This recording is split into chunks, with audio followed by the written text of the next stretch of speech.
Conversations with a Tree, Chapter 4, starting with the poem, The Visit.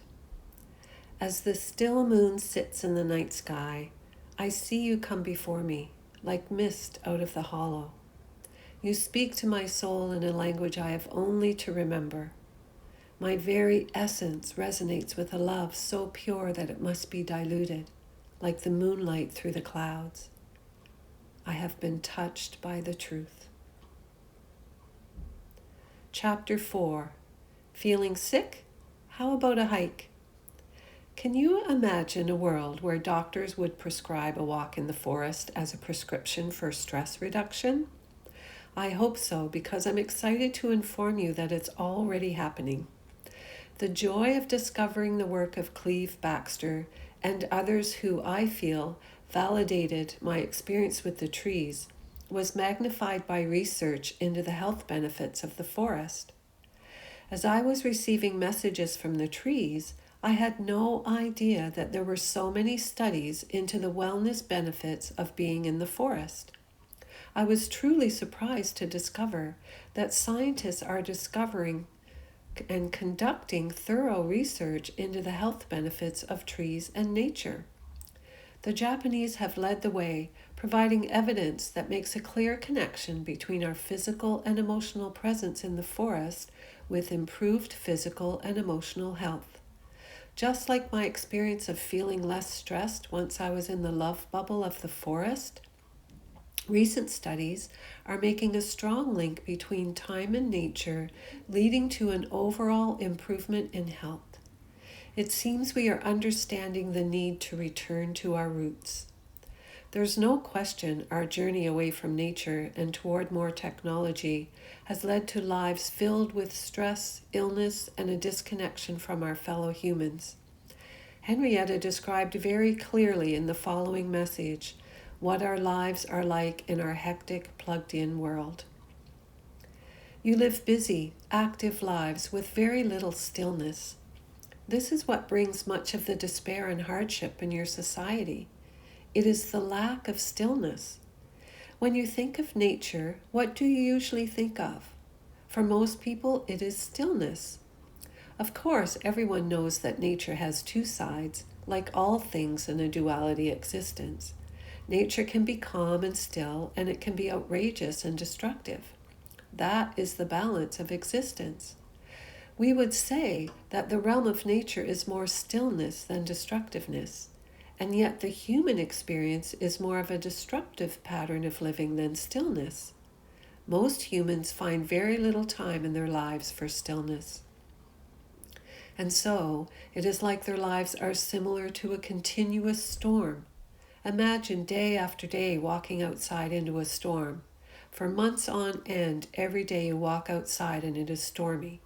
In the winter it is snowing and the wind is blowing.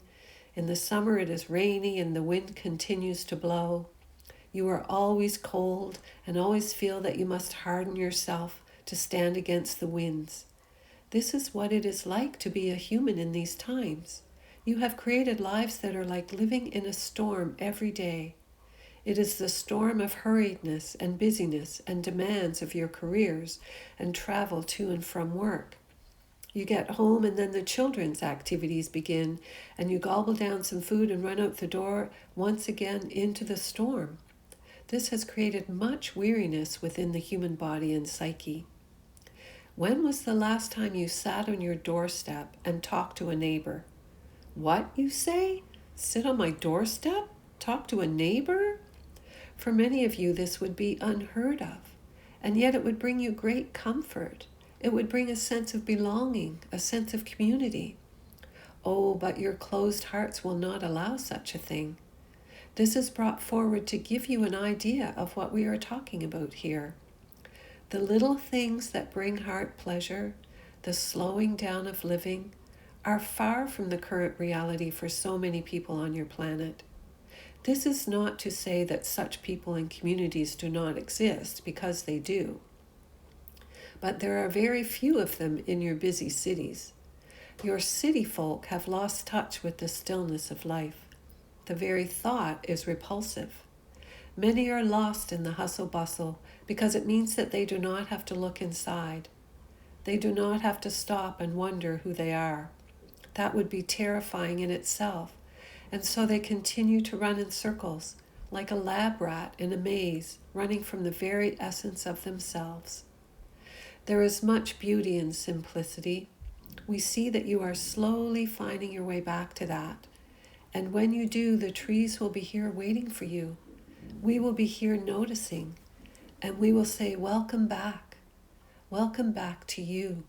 For you see, dear humans, you are running from yourselves, and the only place where you will find true joy is within yourself. Therefore, you are running away from joy. We are here to help and to guide you.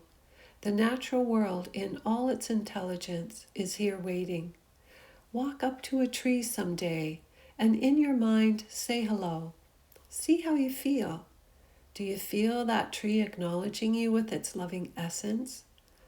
All of creation is love. Because we do not have the experience of being out of the simplicity of merely being, we have love to share. That is what we are. That is what all of creation is, unless you create otherwise, and even that is love. So when you acknowledge a tree and offer your love to a tree, you will get it back. If you can slow down long enough to still your heart, you will feel it. Try it. It is not for the trees that we ask this. The trees do not need your support. We are full within ourselves, and we have love to share. It is for your experience that this is suggested. It is so that you can experience the fullness of the very world that you live in. A little tough love from Henrietta was out of the norm for her, but I trust it is something we need to hear. Fortunately, we are beginning that journey back into ourselves as the awareness comes forward of what we have lost in our disconnection from nature. I am very excited about this research and welcome the day when others will share similar experiences as mine, and we have a deeper understanding of the many benefits of our connection to the natural realm.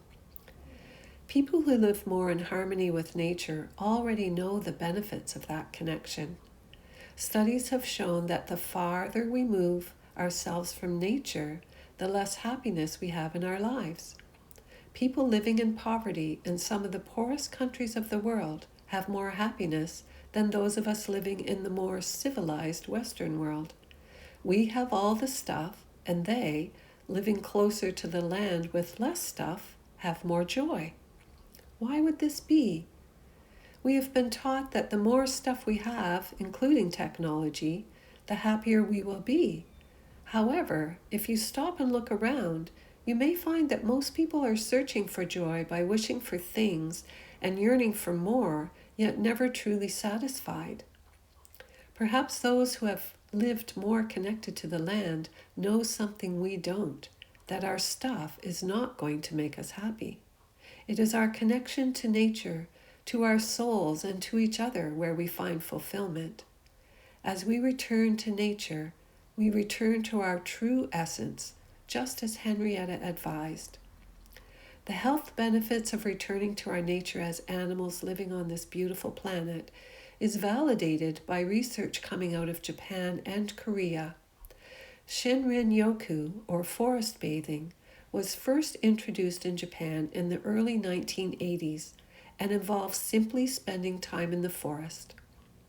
However, it does require being fully present in the environment, unplugged, so to speak.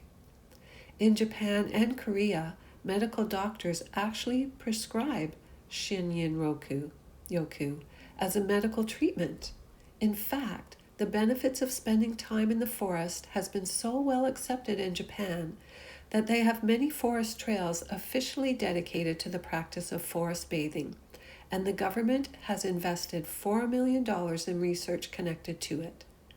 The plan is to have 100 forest bathing trails to encourage people to reap the benefits of getting out of the city and into nature.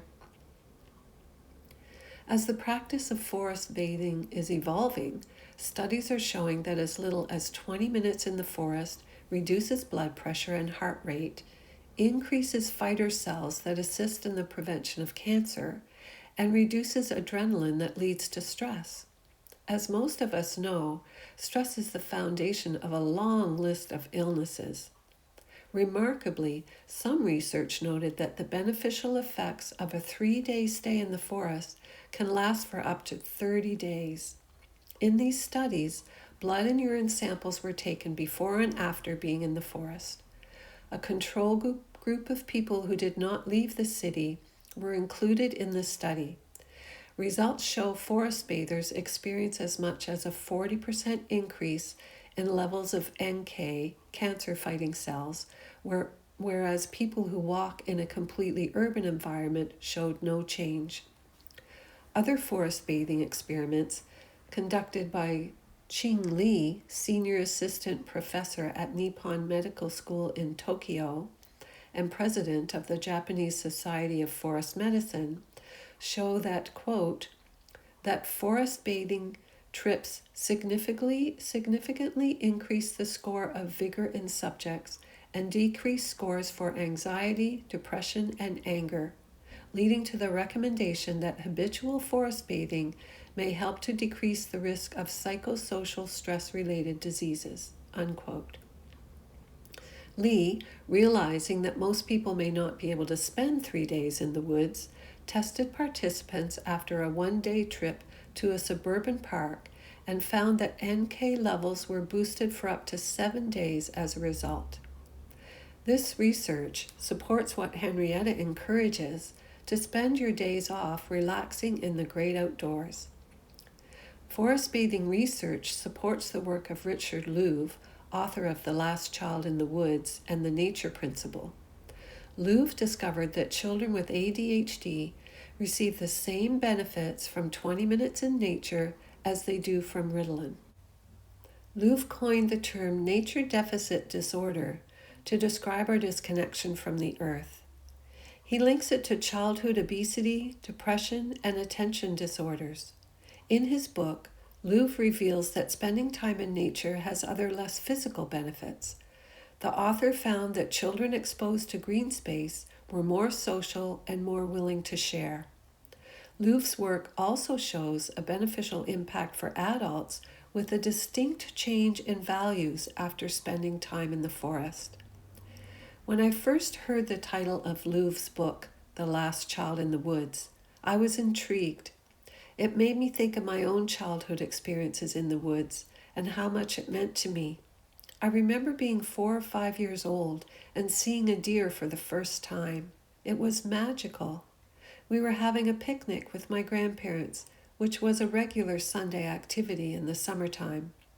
In today's world, the thought of going on a picnic seems like a complete waste of time. In contrast, in my childhood, picnics meant getting outdoors, being in fresh air, which was valued back then as beneficial to our health, and spending valuable family time that was free of distraction, other than the sounds of birds chirping and the hope of a rare glimpse of the graceful creatures of the forest. I remember another time, well into my 20s, when I first hiked to Cape Split, which is a trail on top of Cape Blomidon in Nova Scotia. My friend and I hiked for 2 hours through the trees and by a stream before finally coming out to the clearing at the end of the bluff that towers out into the bay.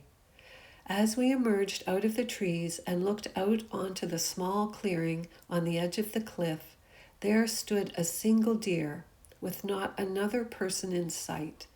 I still remember how special that moment felt to me. To walk out of the forest into the clearing, overlooking the vast Bay of Fundy, and also be blessed to witness the innocence and beauty of nature's graceful inhabitant, felt like a gift from Mother Earth herself. As I moved into my teenage years, the woods were my salvation. They were my only solace from a very troubled home environment. I would let the small babbling brook carry my tears away with the love tones that sang to me, and the trees comforted me with their presence. Later, once I was 18 and finished high school, I was more than ready to leave the nest. My sister and I, along with a couple of friends, hopped on a train with the intention of heading across the country to great new adventures out west. We made it as far as the city of Toronto and ran out of funds. In truth, it was more of an escape versus a carefully planned trip. So there we stayed, far from the call of the forest and the beauty of nature. After a year of living in the concrete world of that large city, I found myself depressed and despondent. I have often looked back with deep gratitude that somewhere within me I knew I had to return home to the wilderness of Nova Scotia. Without it, I may have been forever lost. My soul was dying in the absence of nature. From my experiences of receiving solace from the most challenging times of my life through the support of the forest and being in nature, I can easily accept that a deficit of nature would lead to a negative impact on one's health. What's exciting is how easy it is to correct that deficit. As I mentioned, studies are surfacing to reveal that children, including those with ADHD, who are exposed to green spaces such as parks and wooded areas, are calmer, more congenial, healthier, and perform better academically. Last Child in the Woods states that natural surroundings support every aspect of children's development, physical, emotional, spiritual, and mental. To accentuate the need for our return to our roots in nature as an alternative to stress management in children and adults, consider Louv's reference to a study published in 2003 in the journal Psychiatric Services. It revealed the shocking statistic that the number of antidepressants prescribed to children almost doubled in 5 years, and the largest increase, 66%, was among preschool children. He states that there is evidence to suggest that the increased need for medication is related to the decreased contact with a natural environment. As the number of studies increase, there is clear evidence that children who live in a more natural environment are better able to cope with the stressors of life.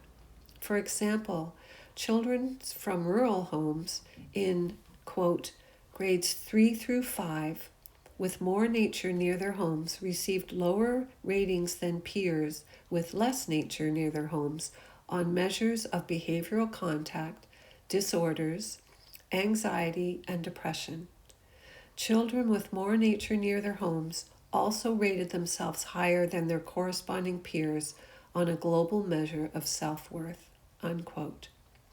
Indeed, Louvre discovered in his research that adults as well feel more themselves, more authentic, when surrounded by a natural environment. I can understand why the ratings for self-worth would be higher for children living closer to nature. When I am in nature, it seems to me that my sense of purpose shifts out of who I am in the world and what I can accomplish, almost as if I have to prove that I am worthy of my being here, into simply being. When I am among the trees, I have a great sense of being at one with the divine, attuned to the environment with a sense that nothing more is required. Many of my conversations with Henrietta brought through information about the need for us to connect with the earth and nature more fully. She spoke of Aboriginal cultures living lives that are whole and harmonious because of their connection to the land. The opposite of that is our modern lifestyle, when we are out of balance as we become more connected to our technology than we are with the earth or each other. Here is what she suggests. Give yourselves permission to spend time doing nothing. That nothing is really something when it is spending time in nature. Sitting by a stream on a summer's day is not a waste of time. It is the wisest use of time, for it stills the soul as it nourishes the heart. It connects you to your earthly mother. When you are in resonance with her, you are in good health, you are joyful, and feel complete. This is what a summer's day by a stream can do for you. Get out into nature once again and find wholeness in your life. And take your children out of so many indoor activities and put them in nature. Take them to the woods and go exploring. Their growing minds will marvel in all that they see. They will touch the moss and feel its softness under their feet. They will smell the pine needles on the forest floor and inhale deeply. They will find twigs to use as swords of light as their imaginations have time to expand into wonder, and they become superheroes. This is much better for a child than another class that is indoors after being indoors in school all day. What better school is there than to expand the imagination? After all, you create with your imaginations. The more vivid the imagination is, the more you can create. Take the children outdoors and give them the opportunity to step into the creative mind and out of the logic-structured state of being. Take them away from the smallness of their technological toys and expand them into the vastness of nature. Allow them to grow into their true nature through nature. You will be giving them a great gift. Be conscious of doing this for yourselves and your children, fully present in your mind as you step onto the grass and feel its coolness under your feet. Go ahead, be brave and walk in your bare feet. That is why you have skin, so you can touch things without harming the internal workings of the body. This invitation is given with a deep yearning for humans to find their way back to the wholeness of who they are. You are of the natural world, of the earth. Remember who you are. Another time, Henrietta expanded on this, saying, "What is natural has a divine essence because it came from divine mind, you could say. This is why, when you connect with the natural world, it is a different connection. It takes you, if you will pause for a moment and truly be with it, it takes you to a different place within your being. It takes you out of your mind and into your heart. When you connect with something in nature, you feel good. It lifts your spirits. If you put your children in front of the TV for 2 hours, they get cranky and start arguing with each other. This is not just sibling rivalry. This is spiritual deprivation. Their spirits need sunshine and fresh air. This is so lost in your current society. There is love here waiting for you. We embrace you with our essence. Can you feel it? Ask your children if they can feel it in nature. But please do not ridicule them when they share what it means to be connecting to nature. Perhaps they know something you have forgotten. We, the forest, send love to you, Creator love. It is what we are, and it oozes out of us like sap from the bark, ready for you to notice and here to serve your highest good, for we know why we are here." If you're a parent, there are more reasons than Henrietta suggests to get your children outdoors. For the first time in generations, it is predicted that my children will not be as long-lived as I am. In other words, medical technology is no longer enough to increase longevity. We have strayed as far from our connection to the earth as we can without destroying this planet and ourselves in the process. Fortunately, the pendulum is swinging back as we realize that our source of life is the earth, and being more connected to her will restore our health and sense of well-being. Evidence of this is everywhere. One day, as information was coming to me about the benefits of nature on our health, I awoke to my radio alarm and found myself listening to an interview about a new preschool in a neighboring province where the children spend all their time outdoors.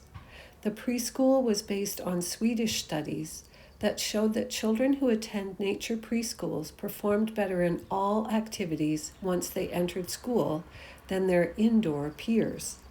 Children attending outdoor preschools also gain good risk assessment skills and are less prone to accidents. It has also been found to improve the immune system of the children and the adults who are supervising them. This is in addition to the benefits found in Richard Louv's books. Fortunately for our children and society as a whole, forest preschools are popping up around the globe. Of course, it's not only children who stand to benefit from more time in nature. Another trend called earthing links good health to literally connecting our feet to the land. It offers more detail than Henrietta suggested on the benefits of walking in your bare feet to make a physical connection to the soil. When I first heard the word earthing, I was a bit incredulous about giving a term to something so natural. In my childhood, we just knew that when summer came, we couldn't wait to walk in our bare feet and feel that connection with the land. The term earthing made it clear to me how far removed we are from that simple concept. Despite my resistance to the word earthing, I looked into it. I learned that the reason earthing is healthy for us is that our bodies benefit from the negative electrons that the earth emits. Because our shoes are all synthetic or rubber, we no longer get the frequency exchange between the earth and our feet when we are outdoors, leaving us deprived of the benefit of these negatively charged electrons. Earthing allows us to balance the positively charged electrons in our bodies, which lead to free radicals, with the negatively charged electrons from the Earth's surface. Free radicals are linked to inflammation and illness, such as arthritis and cellular destruction. The negative electrons that are emitted from the Earth seek out and neutralize the free radicals, reducing inflammation and restoring our cells. It appears aging adults in particular find relief from their symptoms by earthing. The more we connect to the earth, the less inflammation we have and the better we feel. After my initial resistance, I decided to buy an earthing mat so that I can be grounded even in the winter when I'm not spending as much time outdoors. The mat is connected to the grounding wire in your electrical outlet, not the electric current. When bare skin is placed on the mat, the benefits of the earth's field are received through the conducting components of the mat. Testimonials reveal that many feel the benefits of the earthing products for conditions such as arthritis, injury recovery, and more. Personally, I was surprised at the results I received the first time I used it. I placed the mat at the foot of my bed so my legs would be on it as I slept. At the time, I had just received some body work that led to releasing in the physical through what seemed like a cold. That night, I went to bed so stuffed up that I couldn't possibly breathe through my nose. I had been blowing my nose all day. Much to my surprise, I awoke the next morning after a great night's sleep, breathing with my mouth closed. I'm quite sure the earthing mat grounded my energy and allowed my body to release what may have taken much longer without that support. There is an ever-expanding flow of research about the benefits of natural environment coming in from around the world. Finnish studies show that being in nature during your breaks in the workplace reduce sick days and increase productivity. There is a new green trend in office structure that includes more natural lighting and live plants. Research shows that workers feel less stress in such environments, which leads to less cost for the company paying for sick days. In Scotland, hospitals are being developed with more green space because they have found that the patients recover faster when surrounded by plants. Patients exposed to plants also leave the hospital sooner and rate their experience as more positive than hospitals without greenery. Even having a pleasant view out the window has beneficial effects for hospital patients. We are relearning what we once knew, that we are nourished by nature. As we find our way back to our roots and recognize the benefits of a natural environment, green living trends are finding their way into the construction of our homes as well as offices.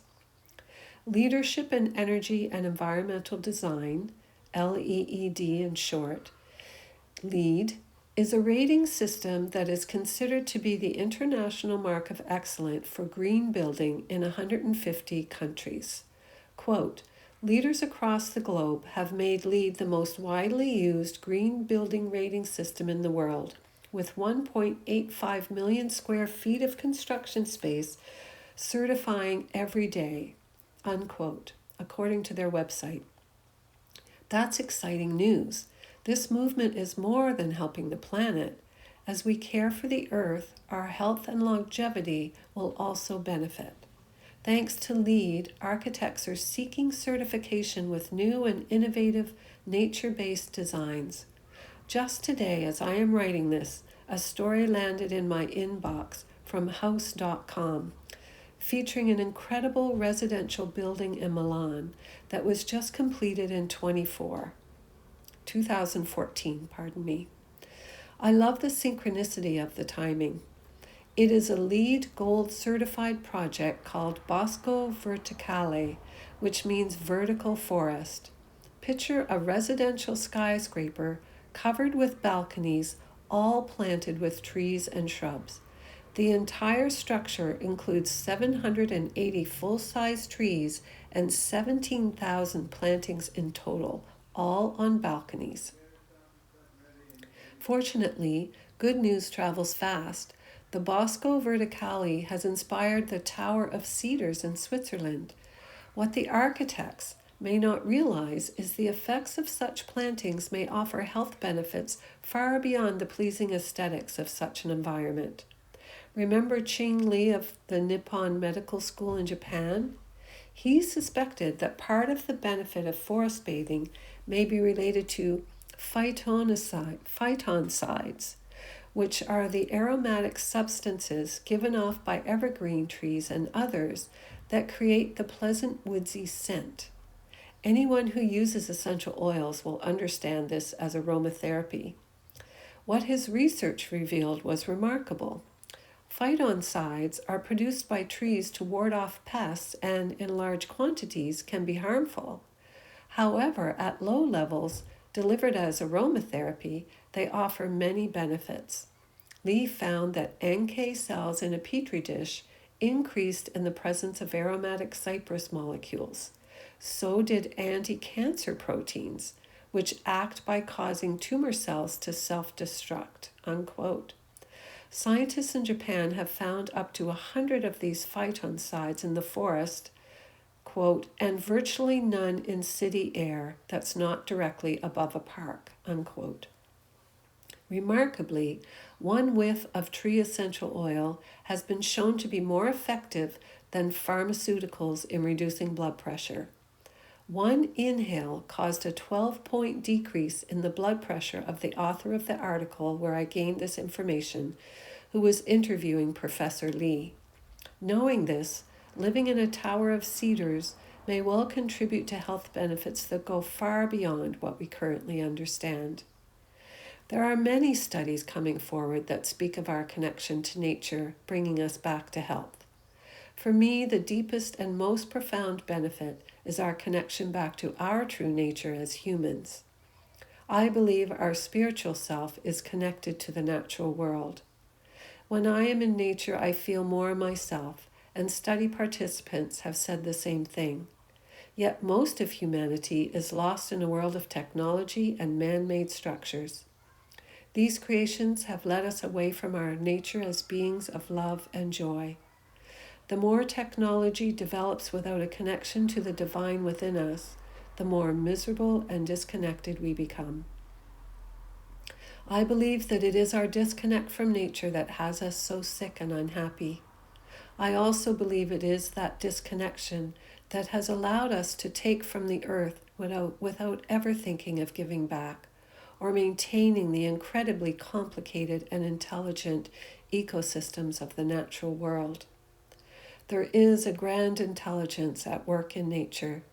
Just look at a flower and consider that it started as a seed and grew into a plant and bloomed and gave off a pleasing aroma.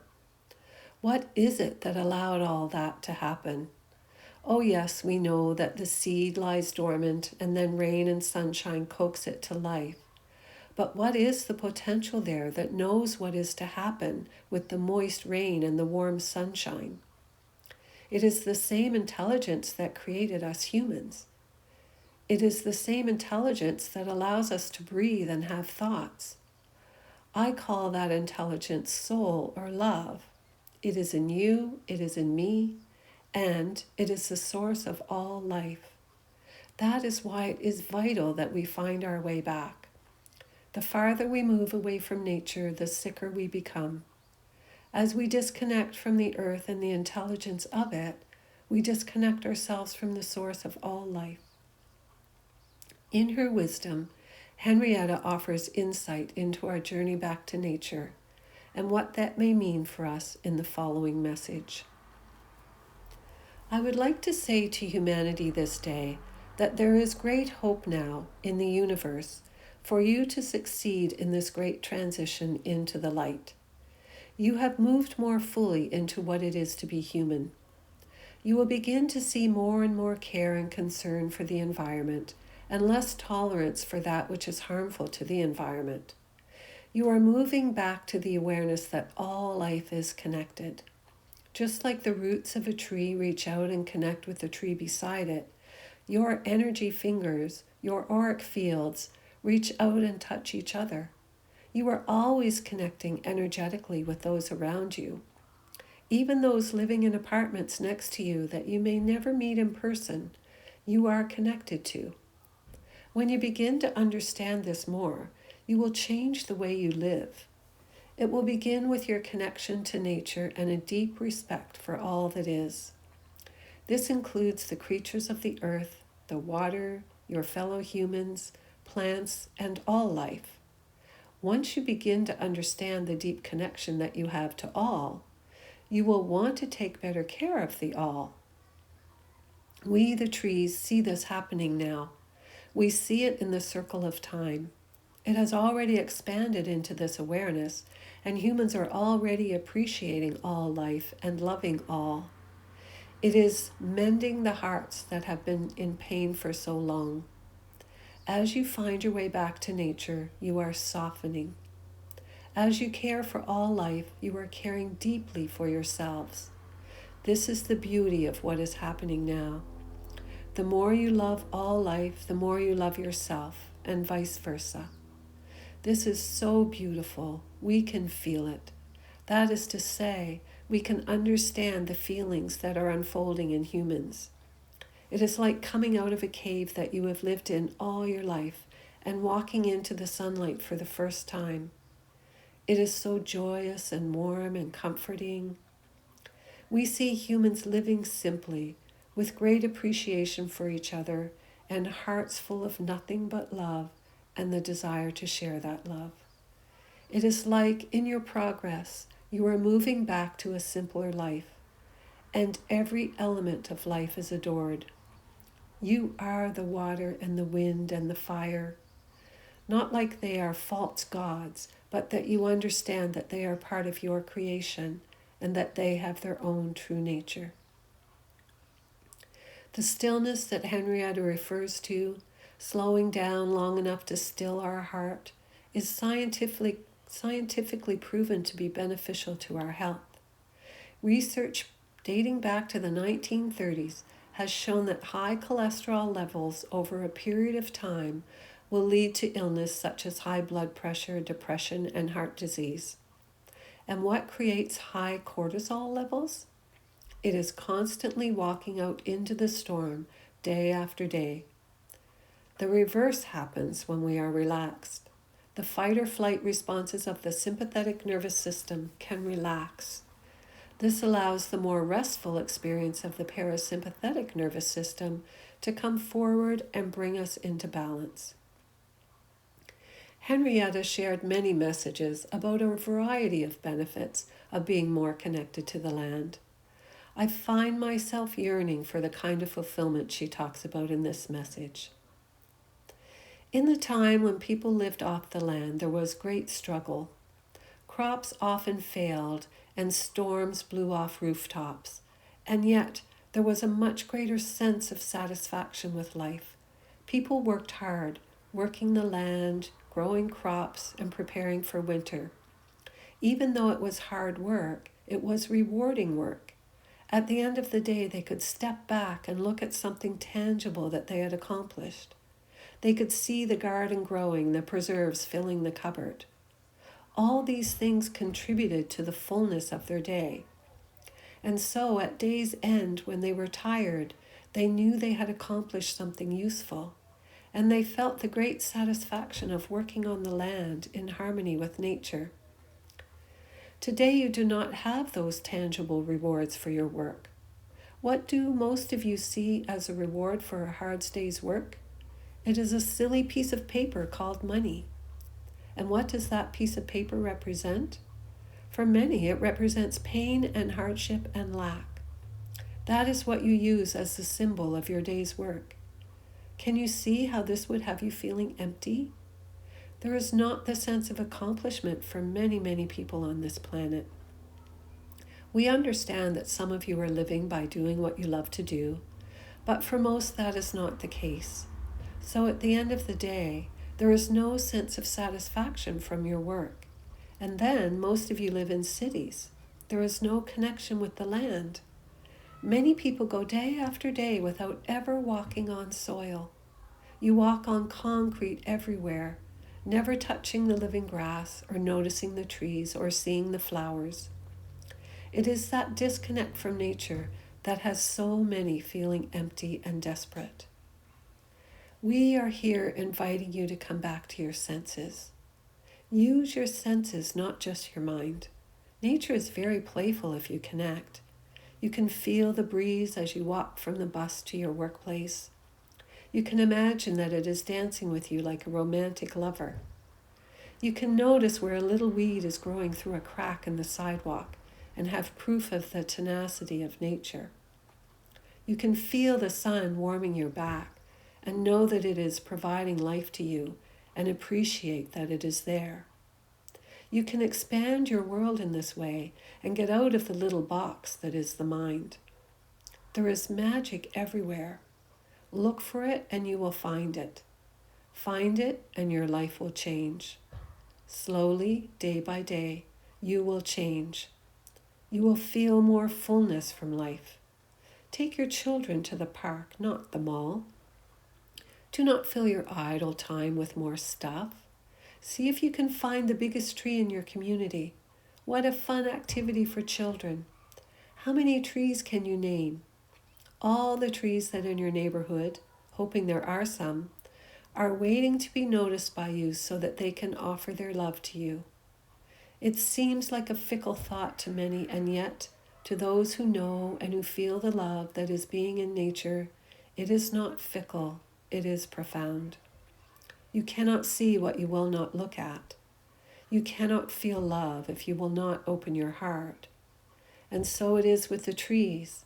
You cannot feel our love if you do not believe it is possible. For those who know it is possible, they are richer for it. They are filled in a way that material goods will never equal. Your life doesn't need more stuff. It needs more love. No matter who you are, you can find love in nature. Nature does not say you are not good looking enough or tall enough or thin enough, or that you do not have the right job to be hugging a tree. Those are not the qualities that we see. We see your light. We see your love light. If it is dim, we do our best to illuminate it for you. If it is bright, we dance with you. All of life is from the same source, and that source is love. If you are feeling lonely or frightened or sad, come visit us. Put yourself in nature and cry and let it out, and know that we are hugging you with our love. We have no judgment for your fears, only compassion. Come visit. You are always welcome, and we will always love you no matter what you do. That is what we are. Life just is. You would be surprised at how fulfilling that is. It comes from the very core of creation, which is love. How does it get any better than that? Stop searching in your malls for love. Come outside to play. That's where the fun is. There is an incredible amount of research currently available on the health benefits of being more connected to the trees and all of nature. Perhaps in our journey back to our roots in nature, we will find what the happiest people in the world know and what Henrietta wants us to be aware of. Nature is good for the body, the mind, and the soul. Thank you for listening, and stay tuned for the next chapter.